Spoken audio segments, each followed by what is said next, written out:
E eu gostaria que você abrisse aí a sua Bíblia, segundo livro dos Reis de Israel, capítulo 4, nós estudaremos nessa manhã, continuaremos a estudar a respeito do profeta Eliseu. Veremos aqui um profeta atencioso, um homem de Deus que tinha cuidado, atenção e amor no seu trato em relação às pessoas e em relação à obra do Senhor. Segundo o livro dos Reis, capítulo 4, eu vou te pedir para ficar em pé mais uma vez, para lermos em reverência a palavra do Senhor. A partir do verso 8, diz assim: sucedeu também um dia que, indo Eliseu a Sunem, havia ali uma mulher rica, a qual o reteve a comer pão. E sucedeu que todas as vezes que passava ali, se dirigia a comer pão. E ela disse a seu marido: eis que tenho observado que este que passa sempre por nós é um santo homem de Deus. Façamos-lhe, pois, um pequeno quarto junto ao muro, e ali lhe ponhamos uma cama, e uma mesa, e uma cadeira, e um candeeiro, e há de ser que, vindo ele a nós, para ali se retire. E sucedeu um dia que veio ali, e retirou-se àquele quarto, e se deitou ali. Então disse ao seu moço Geazi: chama esta sunamita. E chamando a ele, ela se pôs diante dele, porque lhe dissera: dize-lhe, eis que tu nos tem tratado com todo desvelo, que se há de fazer por ti? Haverá alguma coisa que se fale para ti ao rei, ou ao chefe do exército? E disse ela: eu habito no meio do meu povo. Então disse ele: que se há de fazer, pois, a ela? E Geazi disse: ora, ela não tem filhos, e seu marido é velho. Pelo que disse ele: chama. E chamando a ele, ela se pôs à porta. E ele disse: a este tempo determinado, segundo o tempo da vida, abraçarás um filho. E disse ela: não, meu senhor, homem de Deus, não minta a tua serva.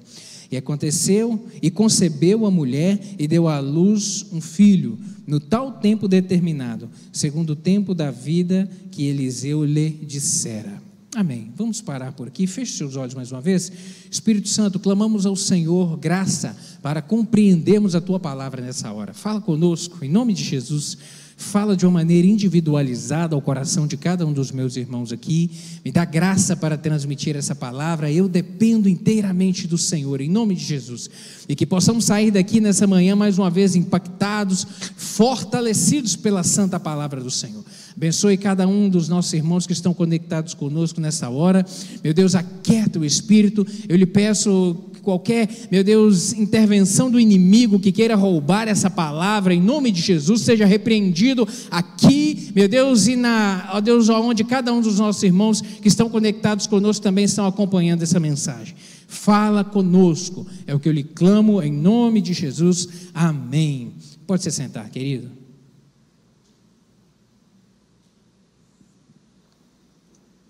O que Deus procura ao escolher alguém para uma determinada obra? O que você acha que Deus procura? Quando Ele passa os olhos e Ele tem algo a cumprir, e Ele vai levantar um obreiro, o que Ele procura? Será que o Senhor procura habilidade e talento especial? Será que Ele procura ver se a pessoa tem habilidade, uma boa oratória, uma capacidade intelectual, algum certo talento específico para poder usá-lo na obra do Senhor? Será que é isso?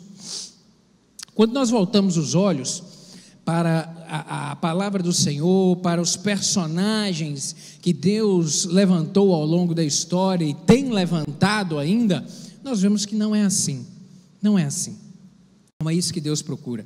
Na verdade, o que o Senhor procura são pessoas que tenham qualidades morais e caráter íntegro, integridade no caráter. É isso que Deus procura.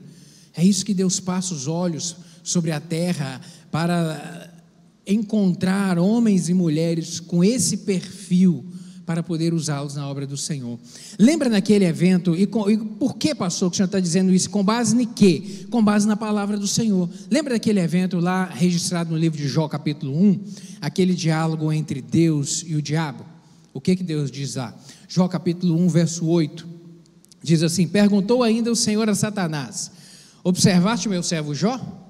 Porque ninguém há na terra semelhante a ele, homem íntegro, reto, que se desvia do mal. Homem íntegro e reto e que se desvia do mal. São essas as virtudes que chamam a atenção de Deus. É isso que chama a atenção do Senhor. E quando olhamos para os personagens que ele usou lá no tempo da antiguidade, Moisés, Abraão, Josué, Davi, os profetas do Antigo Testamento, são homens que nós vemos isso neles. Integridade moral, integridade no caráter, não significa ausência de falhas, não, mas com integridade. No Novo Testamento, Estevão, Pedro, o apóstolo Paulo, os líderes da igreja primitiva, homens que temiam a Deus de verdade, que levavam o evangelho a sério, que levavam uma vida de retidão e compromisso com o Senhor. Na nossa idade agora contemporânea, vemos homens assim, Charles Spurgeon, pastor Billy Graham, homens comprometidos com Deus, integridade de caráter, que realmente tinham o desejo no coração de ver o Senhor crescer através deles e a obra do Senhor prosseguir através deles. Na nossa atualidade, no tempo de agora, há homens assim ainda presentes e que nós temos que ressaltar. Pastor Augusto Nicodemos, pastor Hernandes Dias Lopes. No nosso tempo, pastor Rimac, pastora Georgia, pastora Jaqueline, pastora Viviane, homens e mulheres que nós temos que olhar e dizer, não, que tem compromisso com Deus, que tem integridade de caráter, porque são essas virtudes que Deus olha. E aí eu repito, não se trata de perfeição, porque Deus não espera isso de nós. Ele sabe que todos esses aqui erraram no passado e erram ainda no presente, porque somos falíveis. Mas eu repito, o Senhor, pela sua misericórdia, Ele olha isso em nós, essa busca por integridade para nos usar, e aí Ele vai usando, e a obra do Senhor vai caminhando. Este é o ponto inicial. A partir disso, dessas virtudes, integridade moral, um caráter, é que Deus passa a moldar e a capacitar aquele que Ele vai levantar para uma obra específica, que está na mente do Senhor, um propósito específico. E Eliseu, ele representa muito bem esse início, muito bem. Afinal de contas, o que Deus viu em Eliseu? Deus viu em Eliseu um homem amoroso, um homem que deixou tudo que tinha em prol do ministério do Senhor, mas que não deixou de honrar os seus pais, que não deixou de demonstrar amor pelos seus pais. Nós veremos isso aqui. Viu um homem espiritual que abriu mão também dos seus interesses. Nós vamos ver que Eliseu era um homem de uma família certamente muito abastada, de uma família rica, tinha uma fazenda grande que ele cuidava dos negócios da sua família, e ele deixa esses interesses pessoais ali, o futuro próspero que ele teria ali como um grande lavrador nas suas terras, para servir ao Senhor, para fazer a obra do Senhor. Viu um homem também humilde. O Senhor certamente viu isso nele, um homem humilde, um homem corajoso, disposto a servir Elias como ele serviu, de uma forma muito abnegada. Eliseu, ele profetizou em um tempo muito difícil na história de Israel, um tempo que a nação estava passando por um período de fome, um período realmente conturbado, onde também inimigos se levantaram em torno deles para mais uma vez saquear Israel, para mais uma vez subjugar esse povo, um tempo realmente difícil. E foi chamado no ministério por Elias. Quando Elias lança sobre ele a sua capa, sobre o seu manto, ele se levanta e vai o seguir. Ele pediu porção dobrada do Espírito que havia sobre Elias, e Deus, através dele, realizou o dobro de milagres que operou através da vida de Elias. Enfim, a vida de Eliseu, ela nos motiva muito.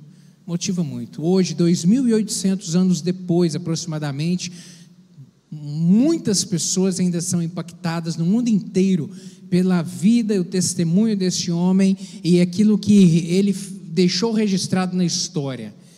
Nós estamos aqui hoje para poder estudar a história desse homem mais uma vez, que é tão impactante. Quais as marcas que nós vemos nele? Quais as marcas a gente pode realçar na vida de Eliseu? Primeira delas, um homem que abraçou o ministério sem olhar para trás. Volte as suas páginas na Bíblia aí um pouco, no 1 Reis capítulo 19. 1 Reis, capítulo 19, a partir dos versos 19 a 21, dizem o seguinte: partiu, pois, Elias dali e achou a Eliseu, filho de Safate, que andava lavrando com 12 juntas de bois adiante dele, e ele estava com a 12ª.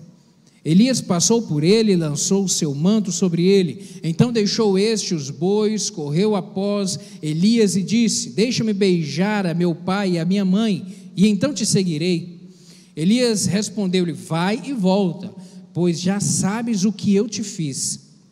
Voltou Eliseu de seguir a Elias, tomou a junta de bois e os imolou, e com os aparelhos dos bois cozeu as carnes e as deu ao povo, e comeram. Então se dispôs e seguiu a Elias e o servia. Nós vemos aqui a primeira coisa, que Eliseu atendeu prontamente ao chamado de Deus, feito ali pelo profeta Elias. Prontamente ele se levantou, e logo ele se levantou e com uma convicção tão grande, uma certeza tão grande a respeito do chamado e da obra do Senhor na sua vida, que a palavra do Senhor diz aqui que ele, os aparelhos, os instrumentos de trabalho, ele se desfez dele, fez logo uma fogueira e um churrasco, sabe, com uma grande festa para poder encerrar, virar uma página da sua vida, encerrar um período e começar um novo período. Esse evento aqui, esse fato feito por Eliseu, demonstra de uma forma muito clara, ele dizendo que não havia possibilidade de voltar para trás. Quando ele queima os instrumentos de trabalho dele, ele estava dizendo: olha, agora é somente para frente, não há como retroceder, não tem como eu voltar. Isso demonstra uma grande convicção dele a respeito do ministério. E Eliseu se desembaraçou de qualquer coisa que o pudesse impedir de seguir, fazendo aquilo que Jesus Cristo veio dizer e veio registrar lá no Novo Testamento, em Lucas capítulo 9, verso 62, quando o Senhor vem dizer que quem lança a mão do arado e olha para trás, não é apto para o reino de Deus. Jesus Cristo disse isso. Quem lança a mão do arado, ou seja, quem entra para o reino do Senhor, quem vem para a família de Cristo, mas olha para trás, para a velha vida, com saudosismo, com desejos de voltar a viver aquele estilo de vida ainda longe do Evangelho, esse não é apto para o reino do Senhor. Assim como aquele que começa a servir na obra do Senhor, e nesse tempo e nessas aulas nós estamos ministrando isso, dizendo que a todos nós Deus chamou para a sua obra. Para alguns ele levanta para uma tarefa específica, mas a todos nós temos a competência de servir no reino do Senhor. E Jesus Cristo vem dizer que aquele que começa a servir no reino do Senhor, mas elege outras coisas como prioridades, deixa outras coisas tomarem o seu tempo e relega a obra do Senhor para a sua vida, para um segundo lugar, para uma terceira posição, para, se der tempo, eu vou me envolver, esse não é apto para o reino do Senhor, disse Jesus Cristo, Lucas capítulo 9, verso 62. Nós vemos nos discípulos ali no início dos evangelhos, que eles foram abnegados também nesse convite feito por Jesus para servirem na obra. Mateus deixou a coletoria de imediato e levantou e foi seguir a Jesus. Os outros discípulos lançaram as suas redes, deixaram as redes, falaram: não, agora eu vou seguir o mestre, e foram a seguir Jesus. Marcos capítulo 10, verso 28, vai dizer que Pedro dizendo que deixando tudo o seguiram, deixando tudo, decidiram seguir ao Senhor, ou seja, elegeram como prioridade na vida deles o ministério. Pastor, o senhor está dizendo que então eu tenho que deixar a minha vida para dedicar de uma maneira integral no reino do Senhor? Não, não é isso, não é isso, porque eu repito, Deus levanta alguns para uma obra específica, de repente em tempo integral no reino do Senhor, mas a todos nós Ele nos chama a servir e a trabalhar para que essa obra progrida. Todos nós temos que empenhar as nossas forças nela. Aonde você está, servindo, seguindo, dentro da sua casa, no seu trabalho, nos seus negócios, mas colocando sempre a prioridade no reino do Senhor, na obra do Senhor, no investir seus dons, seu tempo, seu dinheiro no reino do Senhor. Nós temos ao longo desses domingos estudado a respeito disso. Nós vemos também em Eliseu que o Senhor viu nele um homem santo em seu proceder, um homem que realmente tinha compromisso com Deus. Nós lemos aqui em 2 Reis capítulo 4, verso 9, onde a sunamita vem dizer que ela disse ao seu marido: vejo que este que passa por nós é um santo homem de Deus. Ela viu isso nele, no proceder, no jeito, sabe? E Eliseu, ele tinha o testemunho de todos, como um profeta do Senhor, como alguém que realmente era alinhado com Deus, seja de mulheres, de homens, de reis, dos reis de Israel, do rei de Judá, dos reis das nações estrangeiras, sabiam que Eliseu, que existia em Israel um profeta, um homem de Deus, sabe, entre todos os povos. Eles tinham a convicção de que Eliseu, discípulos, entre os discípulos dos profetas, entre os generais, sabia que Eliseu era um homem de Deus. Isso traz para mim e para você o questionamento de como é que está o nosso testemunho como cristão. Eliseu dava um testemunho de realmente alguém que tinha um compromisso com Deus, e isso faz-nos questionar a nós mesmos: como é que está o seu testemunho como cristão? O que as pessoas falam de você a respeito de ser cristão? Nas férias agora de janeiro, eu estava viajando e no lugar para onde eu fui, encontrei lá alguns irmãos da igreja. E um certo dia nós programamos para poder fazer um passeio em uma outra cidade, e quando estávamos lá, eu e alguns homens aqui da igreja, a gente conversando, aproximou-se de nós uma pessoa, um homem. Sabe aquela pessoa que quer puxar papo? Cidadão que não conhece ninguém, mas quer entrar na roda e puxar o papo. E esse cidadão era desse naipe. Ele chegou e começou a puxar o papo, ia conversar, mas ele falava de si. Ele falava do que ele era, do que ele fazia, a profissão dele, isso, aquilo, que ele viajava, ele comprava, ele gastava. Sabe a pessoa que quer mostrar ela e falar sobre ela? Então ele falava só sobre ele. Mas ele tinha uma coisa muito ruim, que a cada 3 palavras que ele dizia, era um palavrão. Era um boca suja. Cada 3 palavras saía um palavrão, sabe, gente boca suja. E o cidadão, e aquilo foi importunando, foi se tornando maçante ali, aquela conversa, e a gente percebeu que não estava boa a conversa, e a gente começa a andar de lado, sabe, querendo desviar da pessoa, querendo encerrar o papo assim de uma forma educada, mas querendo afastar, e a gente começou um pouco assim a afastar de lado, e o cidadão ia junto, estava difícil de fugir dele. Mas aí a conversa se rendeu um pouco mais, e ele disse, eu não me recordo bem, mas acho que a conversa entrou a respeito de alguma coisa de bebida alcoólica, ele dizendo que foi em tal lugar, bebeu isso, bebeu aquilo, e aí ele perguntou, na hora que ele ia perguntar se a gente fazia uso de bebida alcoólica, o irmão que estava do meu lado já levantou: não, a gente não bebe não, porque nós somos todos crentes, e esse aqui do lado é o meu pastor. Ele apontou para mim, aí o cidadão tomou um susto, sim, receoso, aí ele falou assim: vocês são crentes? A paz do Senhor, a paz do Senhor, aí você já sabe, né? Ele falou: eu também sou crente, a paz do Senhor. E, meu Deus do céu, o senhor é crente? Sou crente, aqui da cidade, aqui do lado, e sou, para nossa surpresa, sou pastor. Se identificou ainda como pastor? Não, sou pastor da igreja tal. Meu Deus, os irmãos olharam assim, e aí a conversa não rendeu 30 segundos. Eu acho que ele ficou extremamente envergonhado, e aí ele mesmo pediu: a gente se despediu, aqui um abraço, eu tenho que ir ali resolver uns negócios, e saiu e foi embora.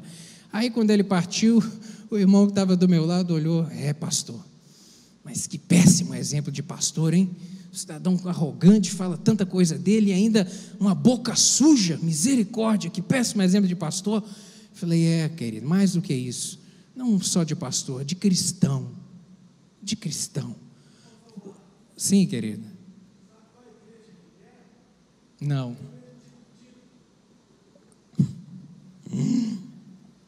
é triste. Como está o seu exemplo de cristão?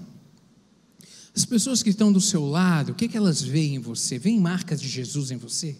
O seu jeito de falar, o seu jeito de agir. Eu não estou dizendo de ter um clichê crentez, não. A forma como você se comporta, seu caráter, aonde você vai, o que você frequenta, o que você faz, está refletindo Jesus?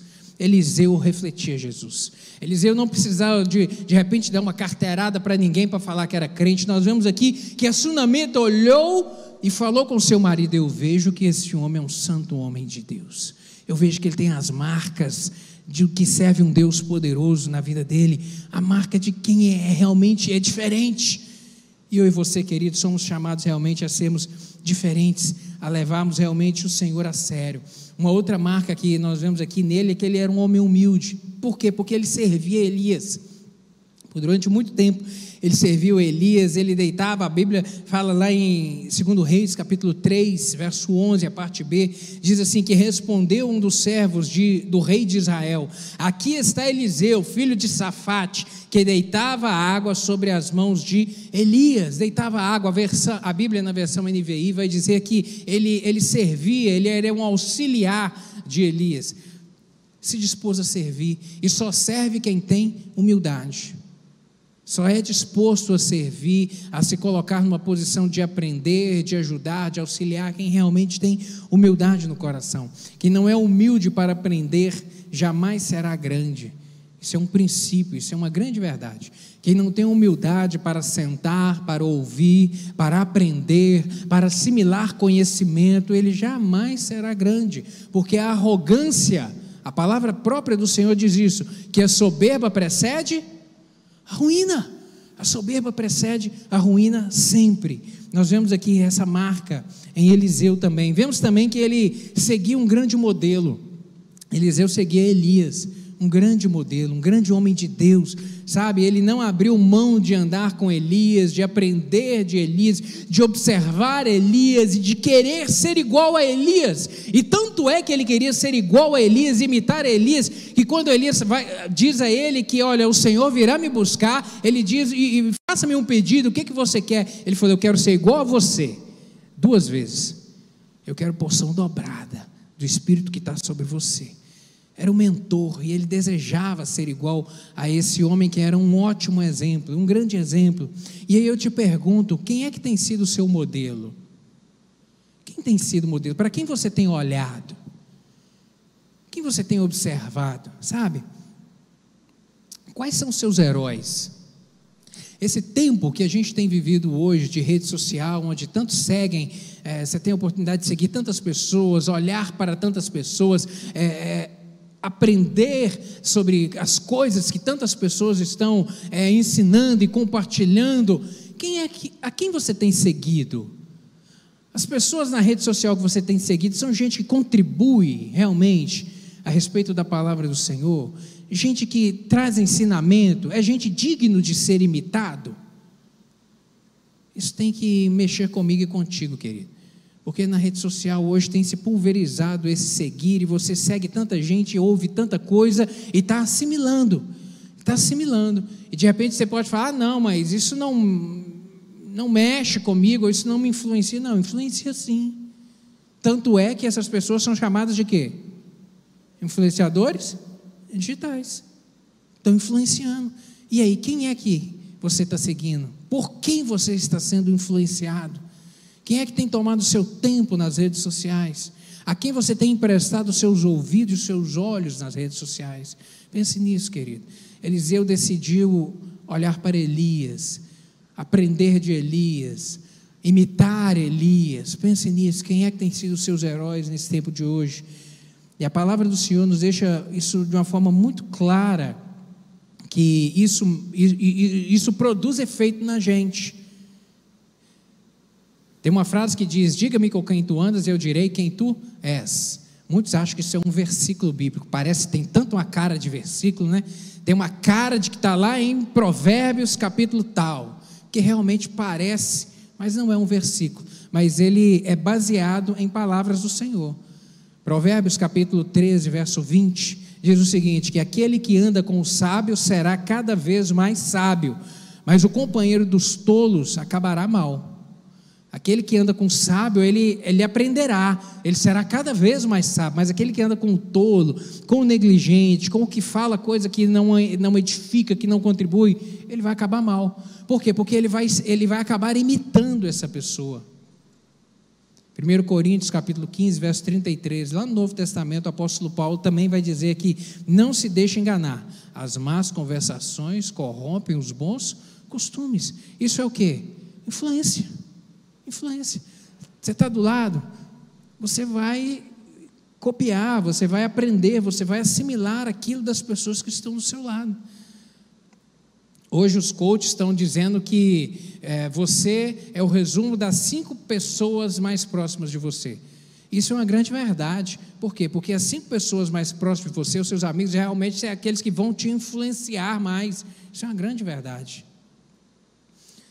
Eliseu decidiu ser influenciado por Elias, copiar Elias, aprender a respeito de Elias. Nós vemos em Eliseu também uma integridade incorruptível, um homem que realmente era íntegro no seu caráter. Segundo Reis capítulo 5, verso 16, vai dizer que o profeta respondeu: juro pelo nome do Senhor a quem sirvo, que nada aceitarei. Embora Naamã insistisse, ele recusou. Lá no segundo Reis capítulo 5, vai dizer a respeito daquele evento onde Naamã, o chefe do exército da Síria, que era um homem que padecia de chagas, de uma lepra, procura Eliseu e peça a ele que ore, que faça alguma coisa por ele, que clamasse a Deus, ao seu Deus por ele. E Eliseu dá a ele a direção do que era necessário fazer, que era mergulhar no Jordão, e ele vai lá, mergulha no Jordão e fica curado, e aí ele volta até Eliseu para poder oferecer presente a Eliseu, para trazer dinheiro para Eliseu, fala: olha Eliseu, eu quero te recompensar aqui por esse bem que você me fez, que ninguém poderia me fazer. E aí Eliseu profere essa palavra aqui: juro pelo nome do Senhor a quem sirvo, que nada aceitarei. Não vou aceitar nada de você, não vou aceitar. Sabe, querido, nós vemos que Eliseu não fazia do seu ministério um negócio, um balcão de negócio. Ele não trabalhava por dinheiro, não era isso que motivava Eliseu, não, querido. Ele não se deixava subornar, corromper o seu coração pela influência que ele tinha, não, ele não se deixou por isso. Algo que nós vemos hoje tão ausente em muitos homens de Deus, em muitas mulheres de Deus, sabe, ausente, tem pecado nisso daqui, o coração tem sido corrompido, tem desejado posição financeira, tem desejado dinheiro. Infelizmente vemos isso, vemos um mal do nosso tempo isso. E Eliseu serve de referência para nós, um homem íntegro, que não se deixou corromper pelo dinheiro, se apaixonar pelo dinheiro. Vemos também que Deus encontrou Elias um homem que procurava meios para abençoar pessoas. O seu ministério foi voltado a isso, a ser instrumento de Deus para abençoar pessoas. Nós começamos essa lição hoje, lendo aqui em 2 Reis capítulo 4, a respeito da sunamita, como ele foi instrumento de Deus na vida dela, para que ela fosse abençoada e tivesse um filho. Mas vemos também inúmeros outros eventos de milagres que Deus operou através de Eliseu e que tinha finalidade de abençoar pessoas, como a cura lá das águas de Jericó, que eram salgadas, águas amargas. Está no capítulo 2, versos 19 a 22, tem esse registro aqui. As águas eram más, eram amargas, e Deus usa Elias para poder abençoar aquelas fontes de águas, e elas passaram a ser água potável, água boa, sabe, promovendo saúde ali para o povo. Segundo Reis capítulo 4, aqui no início desse capítulo, nós vemos ele sendo instrumento de Deus ali para abençoar aquela viúva pobre, que os seus filhos iam ser levados como escravos, e ela vai até ele e clama: olha, o meu marido faleceu, ele era um homem de Deus, ele servia como na escola de profetas, e Deus usa Eliseu como instrumento para fazer o azeite brotar, para pagar a conta e para eles sobreviverem durante aquele tempo de sequidão, abençoar a vida de outros. Vemos também na cura de Naamã, que eu já fiz referência aqui, sabe, um cuidado a um homem que era estrangeiro, mas foi instrumento de Deus para promover cura na vida daquele homem.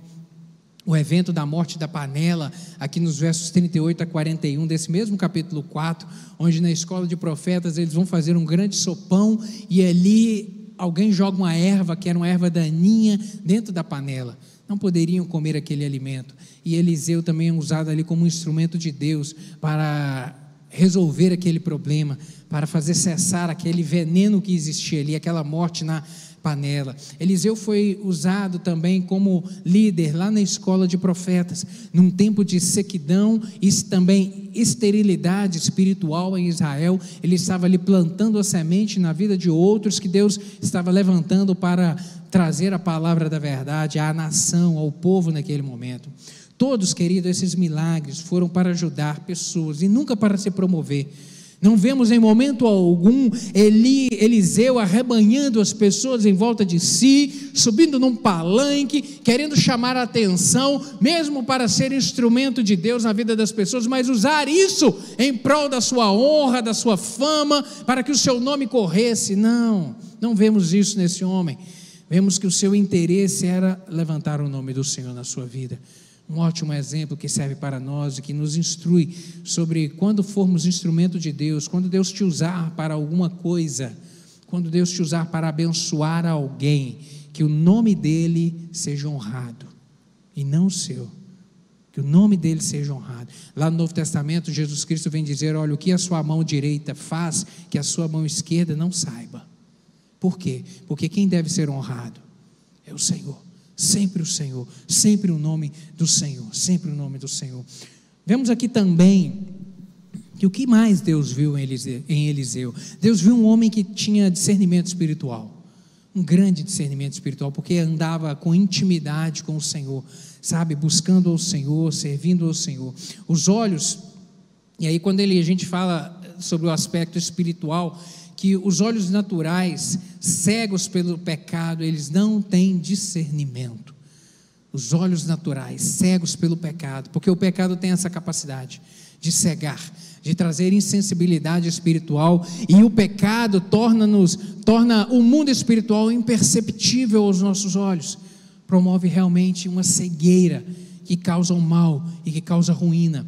Nós vemos isso no exemplo de Sansão, cego, foi um motivo de um espetáculo triste, de desonra para ele próprio, sabe, alguém que começou tão bem a sua carreira, com tanta prospecção, com tantas possibilidades de ser um grande homem, de terminar a sua vida bem, terminou muito mal, porque deixou o pecado ir cegando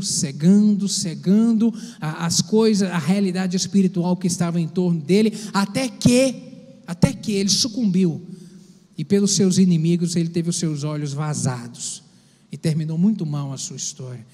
Um juiz de Israel que tinha tudo para ir bem, se tornou um escravo dos filisteus, sabe, isso é uma verdade. Outra coisa que nós vemos aqui sobre o aspecto da maturidade espiritual de Eliseu, é que só Deus pode abrir os olhos do homem. Só Deus tem capacidade para abrir os olhos do homem, tanto os olhos naturais, quando se tem um problema da cegueira, quanto também os olhos espirituais. Só o Senhor pode operar o milagre, só o Senhor, sabe, nós podemos guiar os cegos, mas não podemos fazê-los ver, não tem jeito. Não adianta óculos para alguém que é cego, não adianta óculos, só Deus pode fazer o milagre da cura física, mas também só o Senhor pode fazer o milagre de abrir os olhos espirituais, somente o Senhor. João capítulo 8, verso 32, Jesus Cristo diz isso: e conhecereis a verdade, e a verdade vos libertará. A verdade vai abrir os seus olhos, a verdade vai te permitir enxergar, compreender a realidade do mundo espiritual. E quem é a verdade? Capítulo 14, verso 6 do Evangelho de João, Jesus Cristo disse isso. Respondeu-lhe Jesus: eu sou o caminho, a verdade e a vida, e quem vir a mim, e ninguém vem ao Pai senão por mim. Eu sou o caminho, a verdade é Ele, a mais pura verdade, aquela que nos traz a percepção do pecado, da necessidade do arrependimento, da necessidade de mudança de vida, sabe, e da nova vida que Ele tem para todo aquele lavado e remido no sangue do Cordeiro. Glória a Deus por isso. Podemos pedir para que o Senhor abra os olhos das pessoas, isso nós podemos orar. Meu Deus, abra os olhos, para que a pessoa entenda a realidade espiritual. O Salmo 146, verso 8 diz que o Senhor abre os olhos aos cegos, o Senhor levanta os abatidos, o Senhor ama os justos. Mais uma vez, o Senhor abre os olhos aos cegos, não somente daquele que tem a deficiência visual, mas o Senhor é que abre os olhos para que a pessoa enxergue o estado de pecado que ela está. E por vezes nós devemos orar assim. Quando você está orando por salvação para alguém da sua casa, da sua família, peça isso. Fala: meu Deus, abre os olhos dessa pessoa. Meu Deus, abre os olhos para que ela enxergue Jesus. Abre os olhos para que ela veja o caminho da perdição por onde ela está indo, que ela está traçando. Meu Deus, abre os olhos. Devemos orar nesse sentido sempre. A palavra do Senhor estava com Eliseu. Ele trazia consigo o conhecimento da palavra da verdade. Capítulo 3, verso 12, aqui de 2 Reis nós vemos isso.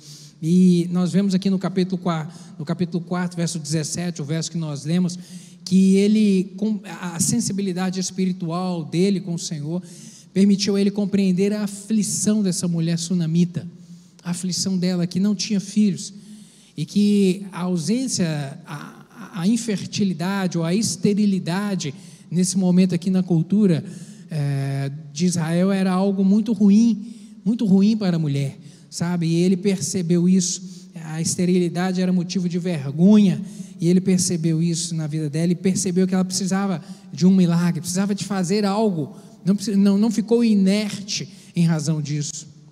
Vemos também que ele era um homem que discerniu a necessidade de Naamã se humilhar. Naquele evento que eu já fiz referência aqui, que Naamã, chefe do exército da Síria, um homem que tinha uma lepra, o procura para que ele orasse por ele. Nós vemos que Eliseu percebeu que Naamã precisava também de ser trabalhado, precisava de uma cura, tanto no seu corpo, quanto também nas suas emoções, para que ele fosse despido do orgulho que ele tinha, porque ele achou que na sua comitiva e na grande postura que ele tinha, ele seria recebido por Eliseu. Eliseu levantaria as mãos sobre a vida dele e oraria a Deus, e Eliseu não faz nada disso. Eliseu diz: olha, vai até o rio, tira sua roupa, mergulha 7 vezes. O fato de ir até lá e de tirar a sua armadura significava ele expor para todos aqueles que estavam com ele a sua fraqueza, sabe? Era isso também que Eliseu percebeu que precisava de ser tratado na vida de Eliseu. Ele entendeu que não adiantava curar a carne de Naamã da lepra se o seu coração estava chagado com o orgulho. Precisava de uma cura também nas suas emoções. Ele trata isso. Vemos também que ele discerniu a ganância de Geazi. Abra sua Bíblia aí, 2 Reis, capítulo 5, verso 25.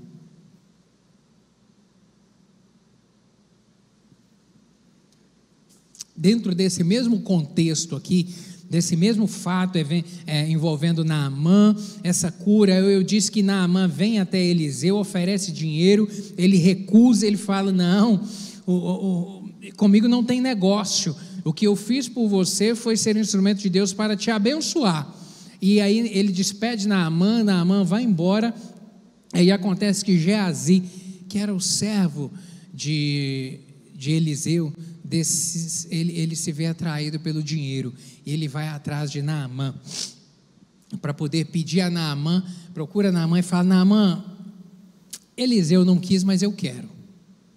E aí ele recebe a recompensa e ele volta para casa. E aí quando ele chega dentro de casa e encontra Eliseu, verso 25, ele porém entrou e se pôs diante do Senhor, e perguntou-lhe Eliseu: de onde vens, Geazi? Respondeu ele: teu servo não foi a parte alguma. Olha a mentira, teu servo não foi a parte alguma.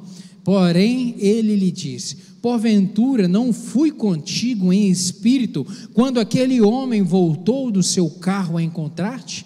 Era isto a ocasião para tomares prata e para tomares vestes, olivais e vinhas, ovelhas e bois, servos e servas? Portanto, a lepra de Naamã se pegará-te e a tua descendência para sempre. Então saiu de diante dele leproso, branco como a neve. A mentira tem perna curta, e aqui a perna foi muito curta da mentira. A ganância de Geazi. a vontade, sabe, o amor ao dinheiro, sabe, aquilo que está registrado lá em Tiago, que Tiago registrou lá no Novo Testamento, o amor ao dinheiro é a raiz de toda espécie de mal. Está aqui a prova disso, o amor ao dinheiro, a vontade de obter aquele dinheiro, sabe, aquela recompensa, e além disso a mentira falada em nome de Eliseu, sabe, Eliseu disse, o Espírito do Senhor me levou até lá, eu vi tudo aquilo que aconteceu, e agora a lepra que estava nele vai pegar em você e na sua descendência. E ele foi amaldiçoado nesse momento aqui. Discernimento espiritual. Ele discerniu também a presença dos cavalos e dos carros de fogo, ou seja, de anjos do Senhor ao seu redor, lá naquele evento onde o exército da Síria vem cercar Samaria, e ali um outro moço acorda de manhã e olha e vê aquele exército imenso, e ele fala, o que vai acontecer conosco agora? E aí Eliseu sai para fora, olha e fala, não, mais são aqueles que estão conosco do que aqueles que estão com eles. E ele ora pedindo ao Senhor que abrisse os olhos do seu servo. Os olhos são abertos e ele vê o exército de anjos cercando toda aquela redondeza. Sensibilidade espiritual. Ele confiava no Senhor, sabe, um homem que morreu vitoriosamente e exerceu assim, até mesmo depois da sua morte, influência. Depois da sua morte, nós vemos registrado nos livros dos reis aqui, que o ministério de Eliseu foi muito intenso, serviu, abençoou a vida de muitos, e um dia ele morreu, como todos nós um dia passaremos. E ele foi colocado em uma cova, e tempos depois uma outra pessoa morreu, e eles jogaram o corpo dentro da mesma cova onde estavam os ossos de Eliseu, e o defunto, na hora que bateu lá, levantou. O homem ressuscitou por ter apenas tocado nos ossos de Eliseu, uma prova do poder de Deus, que Deus ainda usava Eliseu até mesmo após a sua morte. Algo extraordinário. Isso traz para mim e para você algo que a gente tem que pensar também, querido, a respeito da nossa história. Eliseu influenciou em vida e após a morte.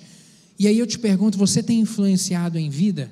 A sua história tem influenciado pessoas? Porque após a sua morte, o que permanece é a sua história. Você vai fazer falta?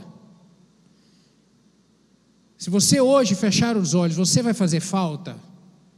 As pessoas vão olhar para a sua história e vão dizer, não, ali era um homem de Deus, uma mulher de Deus, quão falta fez, quão era importante para o Senhor, para a obra do Senhor, para nós, corpo do Senhor, como ele era importante, como ela fazia falta. Vai fazer falta? Vai fazer falta? Ou vai ser daqueles que às vezes a gente que é pastor frequenta tanto velório, e às vezes em alguns velórios a gente quase ouve alguém dizer, olha, foi sem fazer falta, foi tarde. É triste isso, sabe? Como é que está a sua história? Vai fazer falta? Lá no Novo Testamento, lá no livro de Atos, Dorcas era uma mulher que influenciou tanto o seu povo, a igreja onde ela estava, sabe? Ela abençoou tantas pessoas, ela influenciou tantas pessoas, que no dia que ela morreu, as pessoas, em vez de enterrarem ela, não, os irmãos foram atrás, saíram a caminhar atrás de Pedro, para que orasse por ela, e Pedro veio e orou, e essa mulher ressuscitou. Ela fazia falta. As pessoas da igreja falaram, não, a gente não pode ficar sem Dorcas, e ela era só uma costureira, mas como costureira influenciou tanta sociedade, influenciou tantas pessoas, honrou tanto a Deus, foi tão instrumento de Deus para tocar a vida das pessoas, que as pessoas falaram, não tem jeito de ficar sem Dorcas, a gente precisa de buscar alguém para orar por ela. E Pedro foi um instrumento de Deus para operar esse milagre, ressuscitar ela. Sabe, querido, como é que tem sido a sua história?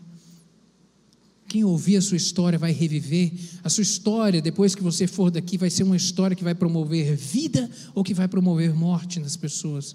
As histórias que vão contar a respeito de você vão ser histórias que vão engrandecer o nome do Senhor, vai edificar, vai servir de exemplo a ser seguido, ou vai ser história para ser esquecida.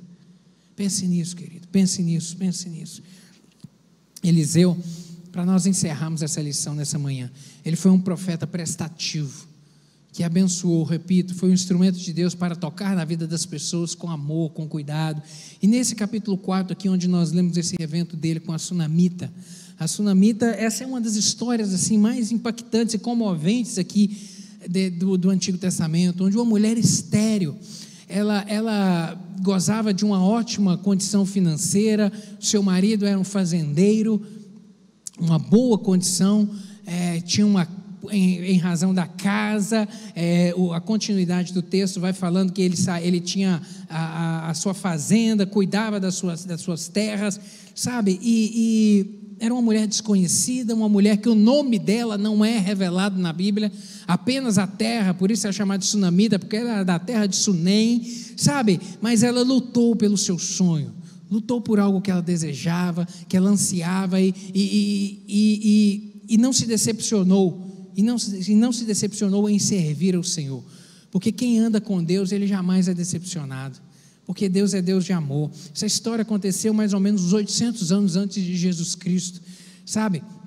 Eliseu, no seu ministério, ele morava em Samaria, mas ele ia de vez em quando até o Monte Carmelo, um retiro espiritual, onde ele ia para orar, e Samaria estava distante do Carmelo cerca de 52 quilômetros, para andar 52 quilômetros a pé, ou de repente no lombo de camelos, era algo muito desgastante nesse tempo, muito desgastante, e ele passava por Sunem, e sempre ele, de repente chegava ali no final do dia, e dormia, e pernoitava em Sunem, permanecia em Sunem para prosseguir a caminhada, e o texto que nós lemos diz que essa mulher percebeu esse homem e ofereceu comida um dia, na próxima vez ofereceu água, ofereceu alimento, e foi se relacionando com ele, com o profeta, com o seu servo, sendo instrumento de Deus na vida deles, e até que ela fala para o seu marido: olha, eu percebo que esse homem é de Deus, vamos fazer um quartinho para ele, e eles constroem um quarto no segundo andar da casa, vamos fazer um quarto para esse homem, vamos ser bênção na vida dele, essa mulher, ela observava o profeta, e é interessante que ela enxergou nele algo que de repente a cidade inteira deveria ter visto, mas não viu, foram desatentos. Aqui no verso 9 vai dizer: vejo que este que passa por nós é um homem de Deus, é um santo homem de Deus. A mulher foi bênção, né? Essa mulher foi bênção para sua casa, para sua família. Sensibilidade, às vezes Deus dota a mulher de uma sensibilidade que às vezes o homem não tem. A mulher consegue ter um olhar para umas coisas que o homem não tem. Deus dotou as mulheres disso, Deus dotou. Que bênção isso, que bênção. Tem uma esposa que consegue observar os detalhes, e essa mulher viu esse detalhe, e a Bíblia fala que a mulher sábia edifica a sua casa, e isso é uma grande verdade. Assim também como a tola com as próprias mãos a destrói. Tem tudo para poder ir bem, mas a tola faz meleca. Mas a mulher que é sábia, ela edifica. E nós vemos aqui nessa Sunamita uma mulher sábia, que ela percebeu isso, falou: não, vamos manter esse homem por perto, vamos tratar ele bem, Ela se torna aqui, ela começa a desenvolver hospitalidade.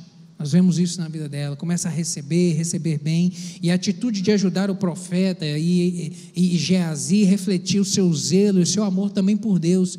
Ela falou: esse é um homem de Deus, então eu vou tratar bem esse homem de Deus. Isso revela o amor e o temor que ela tinha a Deus, um amor, um cuidado. Ela começa a tratar bem ali, com boa hospitalidade, uma atitude de amor a Deus, refletida através do trato ali no profeta. Ela se dispôs a, com o seu serviço, honrar a Deus, ser um instrumento na vida deste homem, colocou os seus bens a serviço do reino do Senhor. Olha só, essa mulher colocou os seus bens, a sua casa, a sua posição financeira, a condição que ela tinha de hospedar, em prol do reino do Senhor. Isso ensina para mim e para você que nós temos que desenvolver o hábito de generosidade, a abençoar a vida das pessoas, sermos instrumentos para abençoar o reino do Senhor e a vida das pessoas. E Eliseu, vendo essa dedicação, pergunta: há algo que eu posso fazer por você? Ela fala: olha, não tem nada que você pode fazer por mim, eu posso falar ao rei ou ao chefe do exército alguma coisa a seu favor, você precisa de alguma coisa? Ela fala: não, eu não preciso de nada, eu estou bem, eu tenho um marido, eu tenho uma casa, eu tenho uma boa condição financeira, não preciso de nada disso. Mas Geazi falou: olha, Eliseu, eu estou vendo que essa mulher não tem filho, e aí Eliseu percebe que precisava de agir. A esterilidade era vergonha vergonha. E certamente essa mulher tinha um sonho de ter filho, de repente um sonho que já estava relegado ao passado, de repente algo que ela buscou tanto, mas que porque não alcançou, deixou, porque ela nem menciona isso a Eliseu. Ela não falou a Eliseu: eu sou estéril, ora por mim. De repente era algo que já estava apagado no seu coração, que ela já havia deixado de lado, porque de repente a idade já tinha chegado. Procurou a forma de resolver, mas não tinha como resolver. E ela nem menciona isso, mas Geazi fala: ela não tem filho não. E aí Eliseu chama ela e fala: olha, ano que vem, ou daqui ao tempo da vida, você vai ter um menino. O menino vai estar nos seus braços. E ela fala: não, mas como assim? Não tem jeito. Como? Não tem jeito. Eu já esperei tanto, já sonhei tanto, já desejei tanto, mas não aconteceu. Sabe, ela demonstra até aqui uma pequena fé, mas o milagre, a promessa, Deus cumpre. A promessa chegou, a promessa foi revelada, o filho da promessa chegou, e o menino nasceu. Sabe, um menino nasceu. Deus contemplava a generosidade do coração dessa mulher, e Deus a abençoou em razão da sua hospitalidade, da sua dedicação em servir ao reino do Senhor. Querido, a palavra do Senhor, ela nos ensina e ela nos mostra que tudo aquilo que nós semeamos, nós colhemos. A semente dessa sunamita foi uma boa semente, foi uma semente abençoada. Ela semeou do jeito certo, semeou no reino do Senhor, semeou na vida do homem de Deus. E Gálatas capítulo 6, verso 7 vai dizer isso para nós: não vos enganeis, de Deus não se zomba, pois tudo aquilo que o homem plantar, isso ele vai colher. Isso ele vai colher. Tudo aquilo que ele semear é aquilo que ele vai ceifar. Quais são as suas sementes, querido? Você tem semeado coisa boa na vida das pessoas? Você tem semeado Deus na vida das pessoas? Você tem semeado ajuda? Você tem semeado generosidade? Você tem semeado mão estendida? Você tem semeado um abraço, uma palavra do Senhor? Você tem semeado encorajamento? Você tem semeado seus recursos no reino do Senhor para que a obra do Senhor avance? O que você tem semeado, querido? O que você tem semeado? Aquilo que você semear é aquilo que você vai colher. É aquilo que você vai colher, sem dúvida alguma. Essa atitude de amor aqui para com o homem de Deus gerou a promessa, e a promessa foi materializada na vida do menino que veio aos seus braços. Mas nós vemos aqui, eu não li, mas a continuidade a partir do verso 18 desse capítulo 4, vai mostrar para a gente que o dia da adversidade chega para todo mundo, e chegou na casa dessa mulher. Essa mulher tinha a bênção do filho, o milagre, a promessa, aquilo que ela tanto sonhou, ela teve, estava nos braços. Mas um dia esse menino adoeceu e morreu de repente, fechou seus olhos, uma dor de cabeça muito grande, e o texto diz aqui que o menino morreu. Acompanhe aí, verso 18: e crescendo o filho, sucedeu que um dia saiu para seu pai, que estava com os segadores, e disse a seu pai: ai a minha cabeça, então disse a um moço, a um servo: leva-o para a mãe. E ele tomou e o levou à sua mãe, e esteve sobre os seus joelhos até o meio-dia, e morreu. E subiu ela e o deitou sobre a cama do homem de Deus, e fechou sobre ele a porta, e saiu. O dia da adversidade chega na casa de todo mundo, e chegou na casa da sunamita.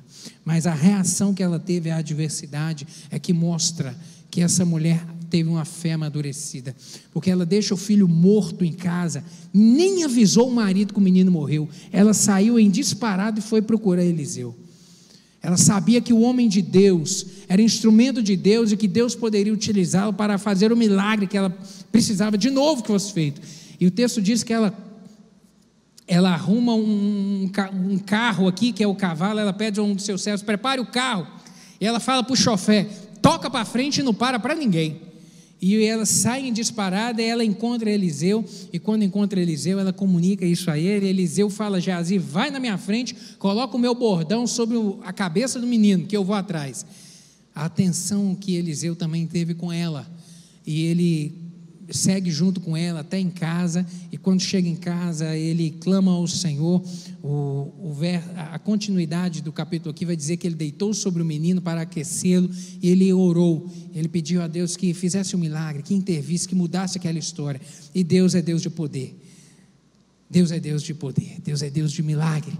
Na adversidade Ele nos socorre, no dia da tristeza Ele não nos deixa, Ele é socorro bem presente na hora da angústia. E Deus manifestou poder e graça mais uma vez aqui. E esse menino foi ressuscitado, foi entregue à sua mãe, e ela o abraçou e agradeceu, prostrou-se aos pés de Eliseu, cheia de júbilo, e saiu com os filhos no braço, glorificando a Deus. Que história fabulosa, que mulher que teve uma atitude certa, uma mulher sábia que edificou a sua casa, que é exemplo para a gente até hoje, sobre como tomar as decisões certas na hora certa, fazer o que é certo, o que precisa de ser feito. Sabe, querido, vemos aqui Eliseu sendo um instrumento de Deus, um homem com atenção para a obra, atencioso no reino e atencioso para com as pessoas. Eliseu, quero encerrar essa manhã, esse estudo, a gente falando isso. Eliseu começou muito bem o seu ministério, e ele acabou bem, foi um instrumento de Deus para acabar muito bem o ministério dele, ao contrário de Geazi. Geazi começou muito bem. Lembra, Eliseu, ele era servo de quem? De Elias. Eliseu aprendeu com Elias. Geazi caminhava junto com Eliseu, e a história de Geazi terminou muito mal. Nós vemos isso aqui, terminou muito mal. Tinha tudo para começar bem e acabar bem, mas começou bem e acabou muito mal, sabe? Ficou doente, se tornou um leproso. Geazi viveu com Eliseu, mas não tinha isso que Deus olha e procura em mim e em você: integridade moral e retidão de caráter.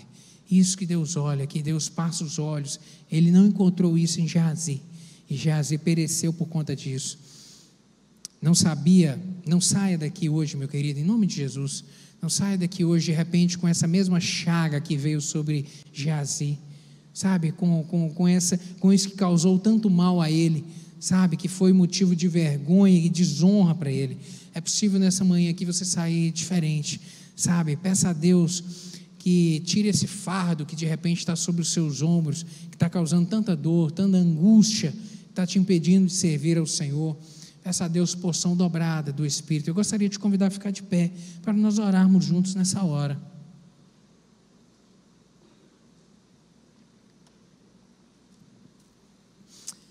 Tenho certeza que você quer viver uma vida vitoriosa, e para você viver uma vida vitoriosa, você precisa de ter as qualidades que Deus busca em um homem ou mulher de Deus: integridade de caráter, sabe, retidão no serviço, compromisso com o Senhor.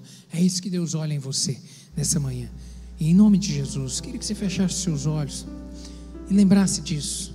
Geazi tinha tudo para terminar bem, mas terminou muito mal. Hoje, nessa manhã, eu gostaria que você abandonasse tudo aquilo que de repente tem servido de empecilho para você servir ao Senhor, tudo aquilo que tem servido de empecilho para causar embaraço, sabe, onde você tem colocado outras coisas como prioridade, e não o reino do Senhor, e não a obra do Senhor. Seja bênção, querido, seja bênção para a geração de hoje, seja bênção para a geração de hoje, para a futura geração, onde a sua história vai ser contada e vai influenciar pessoas, vai influenciar seus filhos, vai influenciar seus parentes, como uma história a ser seguida, um exemplo a ser seguido, em nome de Jesus. Se o Espírito Santo comunicou isso ao seu coração, mexeu contigo, se essa palavra te impactou nessa manhã, coloca a mão no seu coração. Eu quero orar por você, você que entende que precisa que o Senhor te dê graça para tirar algumas coisas que tem servido de empecilho, tem causado embaraço, ou de repente de alguma maneira tem coisa na sua história que precisa de ser reescrita. Em nome de Jesus, poder no nome do Senhor para escrever uma história nova nessa manhã, um exemplo a ser seguido, que as pessoas olhem para você e sintam falta de você, sintam falta, querem estar perto, porque você tem uma palavra boa, você influencia bem, a sua presença transmite paz, a sua presença edifica, constrói, abençoa, não por aquilo que você tem, mas por aquilo que você é. Pelo aquilo que você é, você faz falta.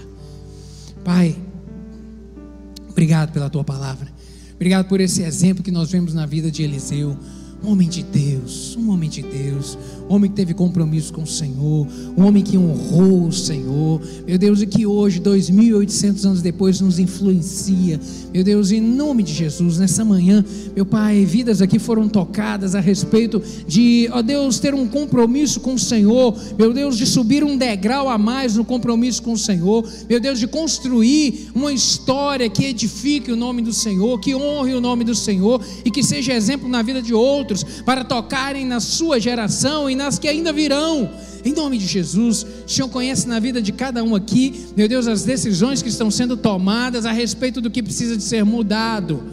A palavra do Senhor nos desafia sempre a mudar, meu Deus, eu lhe peço que o Senhor dê graça a cada um dos meus irmãos aqui, toca, meu Deus, fortalece em nome de Jesus, e essas decisões sejam sinceras, reais, meu Deus, e se manifestem em atos, em atitudes, meu Deus, de mudança, em nome de Jesus. Tira todo o empecilho, tudo aquilo que tem impedido, meu Deus, de serem, ó Deus, bênção na vida de outros. Às vezes o amor às coisas, o amor ao mundo, meu Deus, às vezes tem relegado a obra do Senhor, não como prioridade, tem colocado outras coisas como prioridade, meu Deus, em nome de Jesus.